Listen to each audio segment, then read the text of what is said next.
born from the golden legacy of Mukunda Jewelers. Porvi, grand opening at KPHP on November 1st.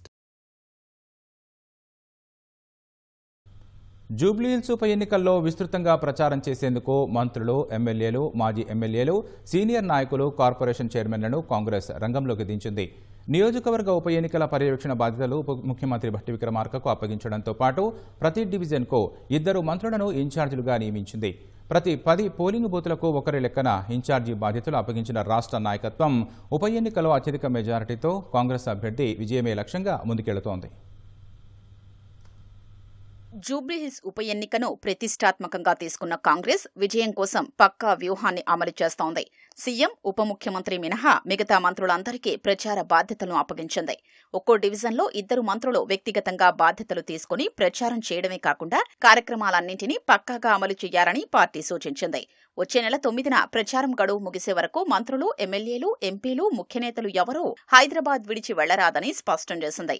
అందరూ జూబ్లీహిల్స్ నియోజకవర్గంలో ప్రచారంలో పాల్గొనాలని, పెద్ద సంఖ్యలో అనుచరులతో తిరుగుతో హడావిడి చేయకుండా 10 నుంచి 20 మందితో ఇంటింటికి వెళ్లి ఓట్లు అభ్యర్థించాలని సూచించింది. ఒక్కో డివిజన్కు కేటాయించిన 2 మంత్రులు అక్కడున్న ప్రాంతాల్ని సమానంగా పంచుకుని ప్రచారాన్ని పర్యవేక్షిస్తూ క్షేత్రస్థాయిలో తిరగాలని స్పష్టం చేసింది. వారికి సాయంగా ఎమ్మెల్యేలు, ఎంపీలు, ఎమ్మెల్సీలు, కార్పొరేషన్ల చైర్మన్లు, పార్టీ అనుబంధ సంఘాలు పనిచేయాలని అధిష్టానం సూచించింది. ఎవరు ఏ రోజు ఎన్ని ఇళ్లకు వెళ్లి ఎంతమంది ఓటర్లను కలవాలని ముందుగానే నిర్ణయించుకోవాలని సూచించింది.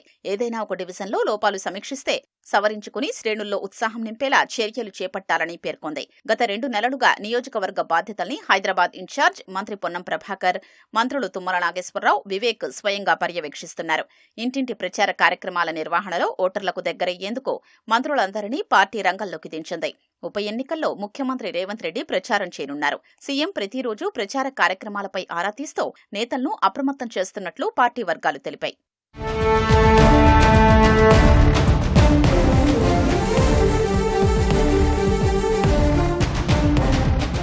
నియోజకవర్గంలోని డివిజన్ల వారీగా మంత్రులకు బాధ్యతలు అప్పగించారు. బోరబండ డివిజన్కు మంత్రి సీతక్క, సోమాజిగూడకు మంత్రులు శ్రీధర్బాబు, అడ్లూరి లక్ష్మణ్, షేక్పేటలో కొండా సురేఖ, వివేక్ వెంకటస్వామికి అప్పగించారు. ఎర్రగడ్డ డివిజన్ బాధ్యులుగా మంత్రులు దామోదర రాజనరసింహ, జూపల్లి కృష్ణారావును నియమించారు. యూసుఫ్గూడ డివిజన్ బాధ్యతల్ని మంత్రులు ఉత్తమ్ కుమార్ రెడ్డి, పొన్నం ప్రభాకర్కు అప్పగించారు. వెంగళరావు నగర్ బాధ్యతల్ని మంత్రులు తుమ్మల నాగేశ్వరరావు, వాకిటి శ్రీహరికి అప్పగించారు. రెహమద్ నగర్ డివిజన్ ఇన్ఛార్జీలుగా మంత్రులు కోమటిరెడ్డి వెంకటరెడ్డి, పొంగులేటి శ్రీనివాసరెడ్డికి బాధ్యతలు అప్పగించారు. ఆయా మంత్రులంతా పోలింగ్ బూత్ల వారీగా పర్యవేక్షణ చేయనున్నారు.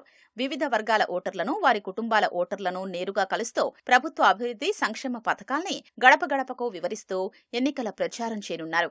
నియోజకవర్గ ఉప ఎన్నికల పర్యవేక్షణ బాధ్యతలు ఉప ముఖ్యమంత్రి భట్టి విక్రమార్కకు అప్పగించారు.